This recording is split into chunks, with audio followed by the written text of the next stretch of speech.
Alright guys, well I'm back today with a video that I never really thought I would make, and that is talking about having a 10mm as a concealed weapons. I've always heard about the 10mm cartridge being a great bear stopper and such a large cartridge with a ton of knockdown power. I've always associated the cartridge though with a full-size handgun until I saw the Glock 29 Gen 4 on the shelves at American Pawn & Gun located in Monroe, North Carolina.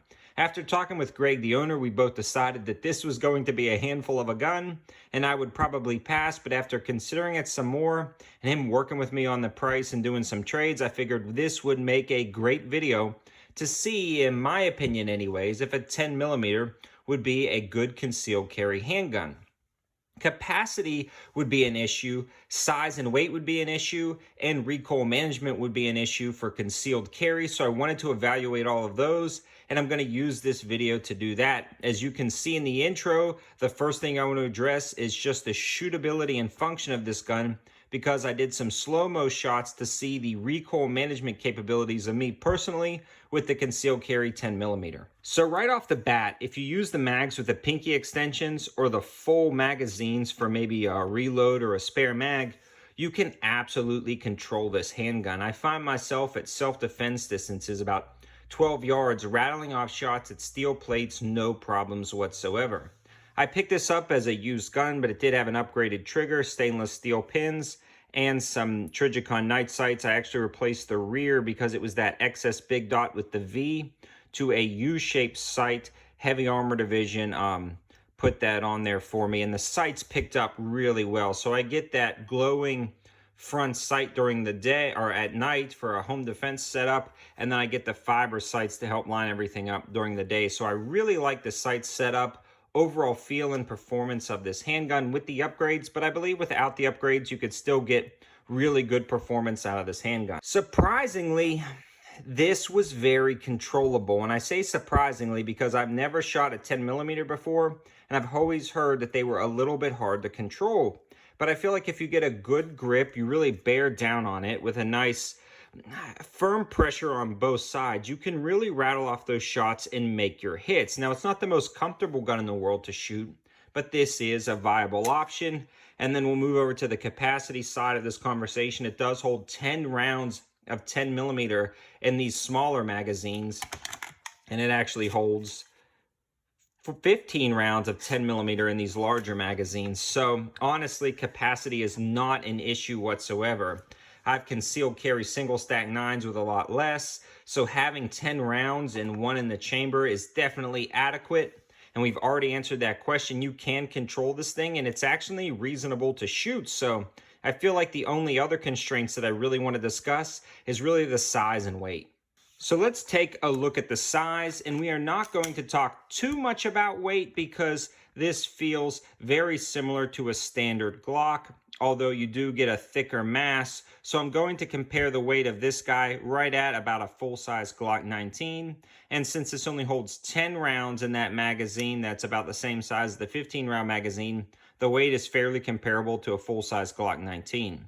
So this is it compared to a Glock 26. So you can see the overall length differences. You can see the grips are about the same. And the length, again, is really the main difference as well as the width. So let's measure everything out. The Glock 26 slide actually measures out at right at about an inch. The Glock 29 slide measures in at 1.25-ish inches. So about an eighth of an inch wider, which would make a difference in concealed carry if you're carrying in the waistband. If you're carrying outside the waistband with a jacket over it, I doubt you're going to notice the width difference. Let's compare it to a Glock 19. So the Glock 19 itself is a little bit longer, and the grip is a little bit longer. So if you conceal carry a Glock 19, other than the width, the Glock 29 is going to be smaller. And again, that width matters when you're carrying inside the waistband. That eighth of an inch does make a difference. So I don't want to downplay that. But I feel like this is definitely easily concealable if you plan ahead and prepare. And it's not overly heavy since it does have a polymer frame. So in summary, guys, I get a ton of questions about the 10 millimeter, and this is the first one I've ever shot. And honestly, I was surprised at how well I could control this handgun. I feel like if you were in a situation where you needed to carry something a little bit bigger than a 9 millimeter, this 10 millimeter Glock 29 is definitely a viable option. I see no reason why this would eliminate from somebody's carry rotation, other than if you are recoil sensitive, you are going to have a hard time controlling this. If you tend to really generally run 9 millimeters and that's your max, there is a dramatic difference between the 9 and the 10. Whereas the 9, I can just rattle off shots with not even focusing on the recoil, really drive my attention towards sights and transition and acquiring the target, where the Glock 29, I have to make a conscious effort when I draw this gun to get a good proper grip. Now, I like to say I make a conscious effort on everything all the time, 100% on trigger, 100% on sights, 100% on grip.